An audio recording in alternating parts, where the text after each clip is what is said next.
そう飛んでいけどこか遠くへ。Yeah man, Scandy, how are you today man? Fine, thanks. Aujourd'hui on se retrouve pour une nouvelle vidéo sur SNK. On se retrouve pour la review de l'épisode numéro 7. Un épisode, si t'as pas vu ma réaction live, épique. Bon, j'ai un peu moins épique que l'épisode 6. J'avoue, l'épisode 6, il m'a fait emmener dans un monde, voilà. Mais j'avoue que j'ai kiffé cet épisode quand même. L'épisode 7, un épisode incroyable. On attendait tous, même si je voulais voir aussi un autre combat. On attendait tous Levi contre le Bestial. Ce combat magnifique a duré que une seconde, même pas une seconde. Bref, de toute façon, on va voir ça, tout ça dans cette review. Petite chose, dans cette review, il y aura beaucoup d'instants théorie parce que, voilà, en regardant l'épisode, j'ai pensé à plein de trucs. S'il vous plaît, pas de spoil dans les commentaires. C'est-à-dire qu'en gros, vous allez voir toutes mes théories, qu'elles soient fausses ou qu'elles soient vraies, je veux pas de réponse. Vous pouvez en discuter, etc. Vous pouvez dire, ouais, t'es con, etc. Patati patata. Mais je veux pas que vous m'indiquiez si c'est bon ou pas. Je veux pas que vous me disiez oui là t'as bon, etc. Je veux pas de ça parce qu'après je pourrais pas lire les commentaires, etc. Bref, en tout cas, cet épisode il s'ouvre magnifiquement bien avec le bataillon, etc. qui fait face à Sig, etc. qui vient d'arriver, etc. La première chose auquel je voulais vous parler, c'est de Reiner qui est inconscient, en fait après sa transformation, etc. Il y a un point auquel je voulais venir dans cet épisode, c'est bon, au-delà du fait que l'animation et tout était stylé, etc., magnifique, voilà, j'ai pris mon kiff, etc. Mais il y a un truc qui m'interpelle, c'est que Reiner est inconscient et il s'est transformé. Et Falco, il dit clairement que, en fait, pour se transformer, il faut un but et il faut avoir l'envie de vivre, etc. Et moi, je pense qu'en fait, c'est une théorie là, et je pense qu'en fait, le délire de avoir un but, etc., et l'envie de vivre, je pense que ça a été rajouté après, en fait. Je pense que ça a été une condition qui a été rajoutée après pour pouvoir se transformer en titan, comme par exemple le pack de non-agression, qui n'était pas là de base et qui a été rajouté au titan originel. Et je pense, en fait, je sais pas comment ça s'est passé, mais je pense que au moment où il y a eu l'échange du pouvoir de titan, je sais pas comment ça s'est passé en vrai, mais il y a eu les conditions du fait de vouloir vivre et de devoir avoir un but. Je pense que ça a été énoncé clairement parce que je pense que Ymir Fritz, on voit qu'elle a été un peu persécutée et tout dans sa vie. Du coup, je pense que à un moment donné, quand elle a reçu ce pouvoir, elle a dû avoir l'envie de vivre. Parce que je pense que quand t'es persécuté et tout, du coup, je pense que t'as moins envie de vivre. Du coup, voilà. Et je pense que quand elle a eu ce pouvoir-là, elle a dû imposer aux autres je sais pas, en vrai, je pars en couille, mais en gros, comprenez juste que Ymir Fritz, quand elle était persécutée, etc., du coup, je pense que pour le futur, elle a donné comme, on va dire, l'héritage aux autres d'avoir envie de vivre, etc., de pas subir, en fait, ce qu'elle a vécu, d'avoir envie de vivre et d'avoir un but en fait dans sa vie, voilà. Et ça se transmet en fait en titan.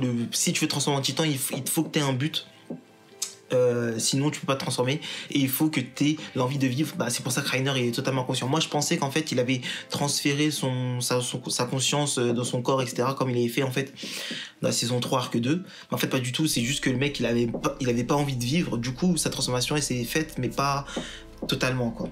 Dans cet épisode aussi, j'ai aimé le comportement de Pieck. J'avoue, contrairement à Porco qui lui s'est laissé guider par ses émotions, a perdu son sang-froid et tout. Pieck, j'avoue, tête froide et tout, elle a su analyser ce qui se passait, etc. Elle a vu qu'elle avait en fait, elle a compris qu'ils avaient un petit peu l'avantage. Et moi, je trouve que ce qui a fait basculer le combat, parce qu'en fait on avait l'impression que là, avec l'arrivée de Sig, etc., que les Mars en fait avaient l'avantage. Quand je dis les Mars, c'est voilà, vous comprenez. Et en fait non, pas du tout. Il a fallu que Armin intervienne, qu'il voie le titan colossal et que Sig se fasse latter la bouche en une seconde. Et dès que tout ça s'est enclenché, bam, retournement de situation, le bataillon d'exploration reprend l'avantage, etc. Franchement, epicness, mais franchement, j'avoue, Pieck, franchement, chapeau à toi dans cet épisode, j'avoue, contrairement à Porco qui, lui, vous avez vu, un Porco, même si un peu, je le comprends, même si Porco, Porco, à la fin de l'épisode, quand il supplie, d'ailleurs, je vais vous remettre la séquence, je vais juste vous remettre la séquence, attends, regardez, boum.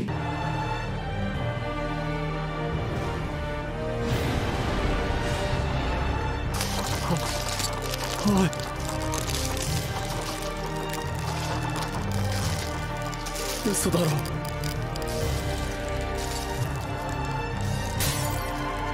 せ。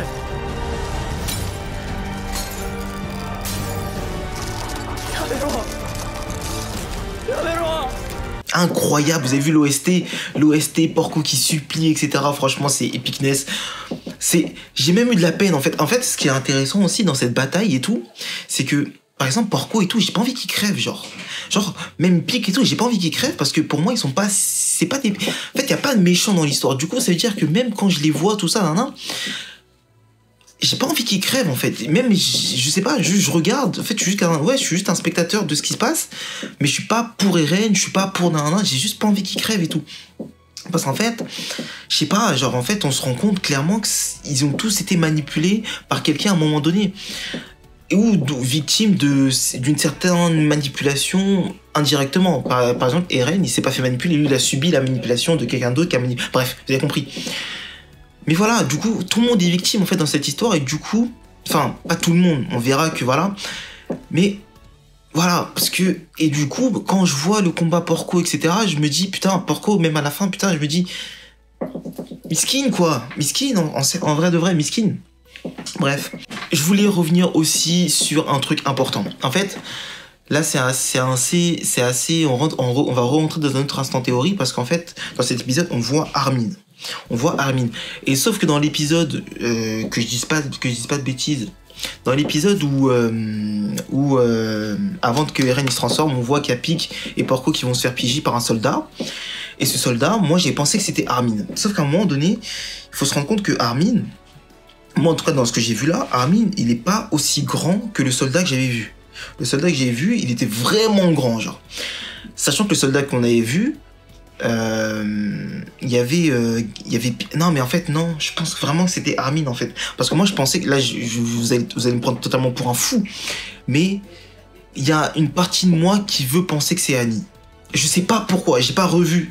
D'ailleurs, faut vraiment que je revoie la tête du mec, enfin du mec ou de la meuf, enfin, du soldat quoi. Il y a une partie de moi qui veut penser que c'est Annie, parce que dans l'épisode là, il y a une blonde. Je sais pas si vous l'avez remarqué, on la voit 2-3 fois dans l'épisode. Il y a une blonde qui est assez présente vu qu'on la voit. Et j'ai envie de penser que c'est Annie. Je sais pas pourquoi, j'ai envie de penser que c'est Annie. Et là, vous me direz, mais t'es fou, t'es complètement con. Bah, pourquoi elle se transforme pas et tout? Ça serait un avantage de fou. Mais justement, en fait, elle se transforme pas parce que, bah, ce serait, on va dire, le Joker, en fait. Si Annie, elle se transforme direct, ils vont savoir que Annie les a trahis, etc. Du coup, enfin, c'est les porcos et tout, hein, c'est Sig et tout. Ils vont savoir qu'Annie les a trahis, etc. Et du coup, ben, ce serait niquer un avantage qu'ils auraient, en fait. Et en fait, c'est super, et franchement, si c'est Annie, franchement, ce serait un truc de fou, mais désolé, les boys, et franchement, je veux pas dans les commentaires, vous me disiez des indices et tout, je veux pas. Si c'est pas Annie, tant pis. Même si c'est pas elle, ne me dites pas, je m'en fous, dites-moi pas, etc. Je veux rien savoir. Mais si on s'aperçoit que c'est Annie, en fait, parce que je vous cache, Annie, ça veut dire qu'elle aurait grandi, etc. Je sais pas, franchement, je pars en couille un petit peu. Je sais pas. Franchement, j'ai envie de penser que c'est Annie. Parce qu'en fait, ce qui aussi me fait dire que c'est Annie, c'est parce que Annie, il s'est passé 4 ans, en fait, depuis la dernière fois. Et je pense pas qu'Annie soit restée 4 ans dans son cocon. À un moment donné, elle a dû sortir, etc. Elle a dû avoir une certaine discussion, etc. avec les autres et tout. Elle a dû s'expliquer. D'ailleurs, dans le trailer, on voit que Armin est devant Annie. Et que, en plus, c'était Armin avec l'ancienne tenue du bataillon, genre avec la veste marron, là, etc. Et donc, du coup, j'ai envie de penser que Annie, elle a rallié le camp de Armin, Eren, etc. Mais ce qui m'interpelle un peu, c'est que le fait qu'elle n'ait pas voulu retrouver son père, sachant qu'il lui a promis de revenir et tout. Bon, bref, je sais pas encore. Mais en tout cas, si c'est Annie, c'est un truc de fou. Si c'est Annie, c'est un truc de fou. D'ailleurs, faut que j'arrête de regarder parce qu'en fait, vous avez vu, là, je suis comme ça, mais là, ça veut dire que je suis en train de me regarder moi, perso, et là, je regarde l'objectif. Faut que je m'habitue à regarder l'objectif. Bref. J'ai aussi beaucoup aimé dans cet épisode le passage où Falco, quand il va chercher de l'aide, il croise Magat, et Magat, en fait, on voit qu'il est, qu'il se fait du souci, en fait, pour Falco, et j'avoue, j'ai kiffé. Mais Magat, c'est un personnage que j'aime bien parce que Magat, il est conscient que ce qu'il fait c'est de la merde. Enfin, pas ce qu'il fait c'est de la merde. Il est conscient que ce qu'il est en train de faire c'est mal, mais il garde une certaine part d'humanité quand il voit Falco et tout. Franchement, j'avoue, je kiffe Magat. En vrai de vrai, Magat, meurs pas s'il te plaît, j'avoue, je te kiffe un peu. Voilà, Maguette, franchement, la façon dont quand il voit Falco, il lui dit putain, tu vas bien et tout. Franchement, j'ai kiffé. Un autre point où je voulais venir aussi, donc là je vous annonce tous les trucs, hein, ok, que j'ai tout ce que j'ai pu voir et tout, toutes mes idées. Il y a un truc aussi, en plus on peut voir aussi dans cet épisode que Sig il s'en battait les couilles totalement de tout ce qui est récupérer l'axe et tout. Enfin je sais pas, hein, mais je le pense parce qu'il le dit clairement, lui tout ce qui l'intéresse en fait c'est sa revanche contre Levi en fait.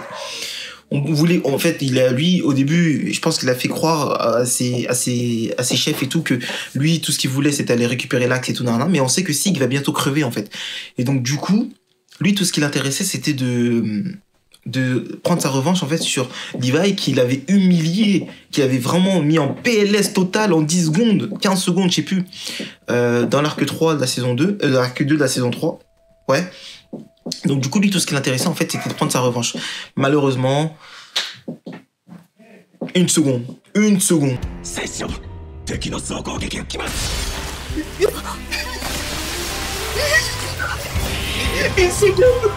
Un autre point, et là j'ai envie de dire c'est un point important de cette review, c'est Armin. C'est Armin et le plan Armin et l'importance que a Armin dans l'exécution de ce plan, dans la réalisation de ce plan, etc. J'avoue, j'ai kiffé. J'avoue, Armin, pour l'instant, tu me fais kiffer. La façon dont il débarque et tout, il me fait une petite ref aussi à Berthold, même si en plus on le voit qu'à un moment quand il sort de son titan, j'ai l'impression qu'au contraire il fait la même tête que quand Berthold était sorti de son titan, quand il a attaqué le mur de Shiganshina. Et j'avoue, j'ai kiffé. Et il y a un point où en plus quand ils arrivent en dirigeable et tout, d'ailleurs, il faut que je parle du dirigeable, mais il y a un truc qui moi m'interpelle, c'est Hansi lui dit putain ton plan j'espère qu'il va bien se passer et tout, on dirait que t'es habité par les fantômes d'Erwin. Je voulais faire une vidéo sur Armin contre Erwin, au final je vais faire en fait un résumé de cette vidéo dans cette review.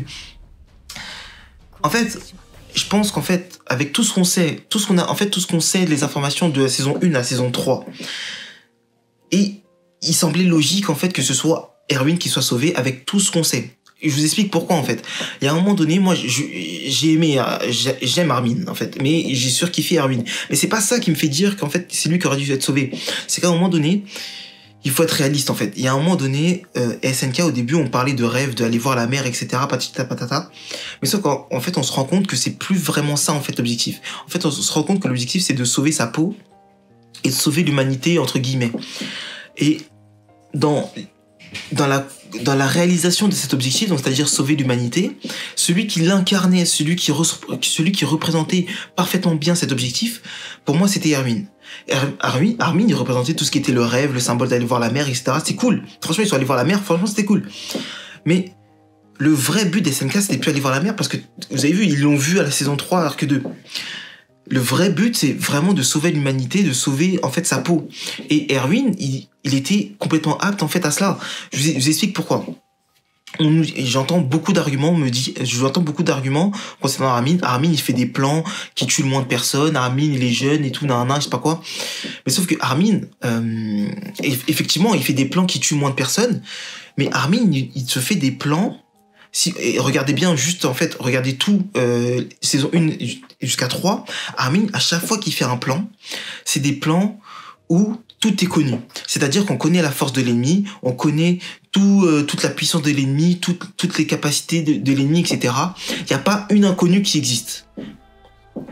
Erwin, il te fait un plan sur un truc, c'est pour ça que d'ailleurs ces plans on les appelle des paris, parce que Erwin il te fait des plans sur des trucs que tu ne sais pas encore, c'est-à-dire qu'il ne connaît pas la puissance de l'ennemi, il sait pas comment l'ennemi va réagir, il connaît rien du tout. Et c'est pour ça que Hansi, elle dit à un moment donné, putain t'es habité par les fantômes d'Erwin, parce que là pour le coup le plan que Armin a fait, c'est un plan où on ne connaît pas, il connaissait pas vraiment la puissance de l'ennemi, enfin si, il connaissait un peu la puissance de l'ennemi, mais il connaissait pas comment l'ennemi allait réagir, en fait il y avait trop plein d'inconnus en fait pour ce plan là, et c'est pour ça qu'en fait ils se disent encore putain merde, si le dirigeable il part en couille et tout, on est dans la merde et tout, parce qu'en fait on sait pas encore la finalité du plan. Alors que par exemple, quand Armin, par exemple, il exécute son plan, par exemple, pour rentrer dans la caverne dans la saison 3, quand il faut attaquer le régime de... les soldats de Kenny, par exemple, avant d'entrer dans la caverne, c'est Armin qui fait le plan. Et Armin, il est parfaitement conscient que ils sont tant de... Il y a tant de personnes qui ont tel équipement, et le point faible de cet équipement, c'est ça, etc. Et du coup, il va exploiter ça à merveille. Mais par exemple, Erwin, quand il fait le plan pour capturer Annie la première fois dans la forêt, il sait pas quel titan il va avoir, il sait même pas s'il y a un titan qui va débarquer, il connaît pas la capacité de Annie, il sait pas qu'il y avait Annie justement. En fait, il connaît rien. Tout ce que lui, il a vu, tout ce qu'il a vu, lui, c'est Eren qui pouvait se transformer en titan, 2, les titans qui ont été tués. Et rien qu'à partir de ces 2 éléments-là, il a pu déduire qu'il y avait des mecs qui s'étaient infiltrés à l'époque, et du coup, patati patata, et donc du coup, il a lancé un plan pour capturer tout ça. Dites-vous bien hein, que, pour moi, et c'est vraiment ça en fait qui fait que j'aurais choisi Erwin plutôt que Armin, c'est que vraiment, Erwin, il te fait des plans sur des inconnus, et en général, même s'il y a beaucoup de pertes humaines, c'est des trucs, et en fait, l'inconnu est tellement grande, l'inconnu est tellement importante que ça cause ces pertes-là, en fait. Peut-être que si Erwin, il avait eu comme information que Annie, c'était Titan, etc., ça se trouve qu'il n'aurait pas agi de cette façon-là, en fait. Et là, c'est ce que je vois aussi. Là, peut-être dans cette saison 4, Armin, il agit comme Erwin, mais peut-être Erwin, il aurait eu un autre plan que celui-là, en fait. Du coup, j'aurais bien voulu avoir cette version où Erwin existe et Armin meurt, même si là, Armin, il s'est un petit peu inspiré d'Erwin dans ce plan-là, un peu pari risqué. J'aurais bien voulu voir le vrai plan d'Erwin, ce que lui aurait fait, etc. Parce que Erwin, c'est un visionnaire. Erwin, il voit des trucs que nous, on voit pas. Franchement, chapeau. Franchement, pour le Annie, même le coup d'état, vous avez vu le coup d'état, il a dit, ça repose sur un pari, sur le fait que si les mecs qui gèrent le mur là, les six mecs là qui géraient à l'époque, qui étaient auprès du roi, s'ils décidaient de sauver l'humanité, Erwin il était cuit. Erwin, il était cuit. Le fait que même si Historia elle appartenait au sang royal et tout, on s'en fout. Si les mecs ils décidaient juste que l'humanité primait, et donc du coup ils décidaient d'ouvrir le mur aux habitants, c'était cuit. C'était cuit. Erwin il mourait. En fait, tout s'est décidé sur le comportement qu'allaient avoir les 6 mecs en question là. Donc voilà, je vais en conclure là sur le Armin contre Erwin. D'ailleurs, je ferai pas de vidéo là-dessus. Si vous voulez vraiment une vidéo, dites-moi, mais je pense avoir tout dit là. Après, dans la vidéo Armin contre Erwin, je rentrerai un peu plus dans les détails de chaque plan, qui a fait quoi, etc. Mais là, j'espère en tout cas vous avoir prouvé que Erwin était, on va dire, l'homme à sauver. En fait, avec tout ce qu'on a vu de la saison 1 à 3. Je juge pas, hein, honnêtement. Je juge, peut-être Erwin, il donnera du crédit en fait à ce qui va se passer dans la saison 4, mais je sais pas encore ce qui va se passer dans la saison 4. Moi, j'ai juste que ce que j'ai vu de la saison 1 à 3. Et saison 1 à 3, pour l'instant, c'est Erwin qui aurait dû être sauvé. Ensuite, on voit aussi le mec qui conduit le dirigeable, il s'appelle, je vais lire parce que là, j'avoue, Onyan Kopon. On voit que lui, déjà, il a la tenue des mares. Donc, est-ce que c'est un mare? Je sais pas. Est-ce que il y a des chances, hein? Est-ce que c'est un Eldien? Est-ce que c'est un Eldien? Je pense pas. Est-ce que est-ce qu'il fait partie de... vous avez vu, à un moment, Tybur, il dit qu'il y a des gens qui aident les infiltrés. Est-ce qu'il en fait partie? Il y a de grandes chances qu'il a appelé. Je pense pas que ce soit Hansi directement. Je pense que c'est des contacts d'Hansi, etc. Bref, mais en tout cas, on voit qu'en fait, ils sont pas seuls en fait. Et clairement, Tybur l'avait dit. Hein, il y a des gens qui aident le bataillon d'exploration parce que le dirigeable, je pense pas que ce soit Hansi qui soit, voilà. Bref. Donc du coup, voilà. D'ailleurs, Jean, en plus, on voit que lui, il était carrément infiltré chez les mares et tout. Il portait même pas le brassard et tout. Donc, c'est-à-dire que on peut imaginer que ils ont pu tisser des liens avec certaines personnes, etc. Bref. Donc ensuite, je pense que l'épisode prochain, je pense que ce sera le dernier épisode, on va dire, de combat, parce que il reste plus que Reiner qui s'est relevé, mais Reiner, il est en piteux état. On voit en plus que Eren, on sait pas, j'ai l'impression que moi, il a réussi à dévorer le marteau parce que à un moment donné, il a une réaction au niveau de ses yeux, donc je pense que ça a fonctionné, il a mangé le marteau pour moi. Et même s'il a pas mangé, de toute façon, on verra bien ce qui va se passer. Je sais pas si le marteau il pourra se régénérer après ce qui vient de se passer, je sais pas encore. Mais s'il a réussi, en tout cas, pour moi, il a réussi parce que ses yeux ont eu une réaction. Sachant que tout le monde est hors combat, il reste plus que Reiner. Mais Reiner, comme je l'ai dit, est dans un piteux état. Eren est aussi, on pense, imagine, qu'il est un peu affaibli parce que le mec s'est transformé 3 fois quand même. 3 fois, j'avoue, Eren, je sais pas, il a subi quel entraînement, mais waouh, 3 fois. D'ailleurs, ce qui se passe dans la preview, j'ai envie de faire une autre théorie parce que ce qui se passe dans la preview, j'ai l'impression que Gabi est dans le dirigeable en fait. Parce que je vois qu'en fait, dans la preview, j'ai l'impression qu'ils ont réussi à s'enfuir, etc. On ne sait pas ce qui devient de Reiner, etc. de reste. Puis qu'on a l'impression qu'elle a survécu. Mais j'ai l'impression que Gabi est dans le dirigeable. Et l'épisode prochain s'appelle Balle mortelle. Balle mortelle, sachant que Gabi a un fusil dans les mains, je pense qu'il va se passer une dinguerie. Je pense que je sais pas pourquoi, mais je sens qu'il va se passer une dinguerie. Et je sens que Gabi, elle va faire une dinguerie. Je sais pas pourquoi, mais Gabi, de toute façon, en plus, on voit qu'elle est en train de viser quelqu'un, ou qu'elle est en train de viser quelque chose, ou en plus, on voit qu'elle est en train de viser Eren. Il va se passer une dinguerie. Je sais pas si elle va non, je pense pas qu'elle va tuer Eren comme ça, parce qu'Eren, de toute façon, c'est un titan, du coup, une balle comme ça, je sais pas si ça va avoir l'effet. Mais je sais pas si il se passe une dinguerie, parce qu'en fait, dans les gens qu'elle est en train de viser, il y a Levi aussi. Et putain, mais c'est une dinguerie, je sais pas. Mais en tout cas, il faut juste se dire que Gabi dans le dirigeable avec les restes du bataillon, etc. D'ailleurs, dans le bataillon, je sais pas pourquoi ils pointent leur gun sur Eren. Dans la preview, je sais pas. Franchement, je sais pas. Peut-être parce que Eren, il a pas suivi le plan à la lettre, du coup, je sais pas. Bref. De toute façon, Levi, si Eren il fait le mec, Levi il peut s'en occuper. Voilà, de toute façon, il y a pas 36 000 issues. Bref. En tout cas, merci Mappa pour l'animation, merci pour tout ce que tu nous offres, merci de nous avoir fait attendre que 1 an et demi. Voilà, je kiffe à chaque fois, continuez comme ça, je kiffe le boulot que vous faites. Ah oui, juste un petit truc, j'ai remarqué un truc en regardant l'épisode, un truc un peu marrant, c'est un des mecs qui a une photo un peu chelou. Enfin, chelou. Il a une photo de sa meuf, j'ai l'impression, voilà. C'est juste un petit truc que j'ai remarqué, en fait, en regardant l'épisode une deuxième fois. Franchement, j'avoue, c'était marrant. C'est marrant, voilà. Ouais, j'étais en train de guetter l'épisode. Ah ouais, petit coquin. Ah ouais. Ah putain, j'avais même pas vu, genre. Ah ouais, petit coquin, va. Voilà, c'est tout ce que j'avais vu dans cet épisode, c'est tout ce que je voulais vous dire dans cet épisode. Donc voilà, on s'attend encore une fois à du lourd dans l'épisode 8. Balle mortelle. Putain, Gabi, qu'est-ce que tu vas faire? Gabi, s'il te plaît, Gabi, fous pas n'importe quoi, s'il te plaît. Gabi, Falco, t'aurais dû la retenir. Putain, Falco, t'aurais dû la retenir, t'aurais pas dû la laisser partir. D'ailleurs, Falco, ça se trouve aussi, il est là, en fait. Ça se trouve, Falco... Non, parce qu'on voit Gabi, elle part toute seule. Bref. En tout cas, j'espère que t'as kiffé cette review. N'oublie pas, like, abonne-toi, partage, ça me fait super plaisir. Nous, on se retrouve pour la réaction live de l'épisode 8 pour parler de SNK. Je sais pas si je te sortirai la vidéo Eren contre Reiner.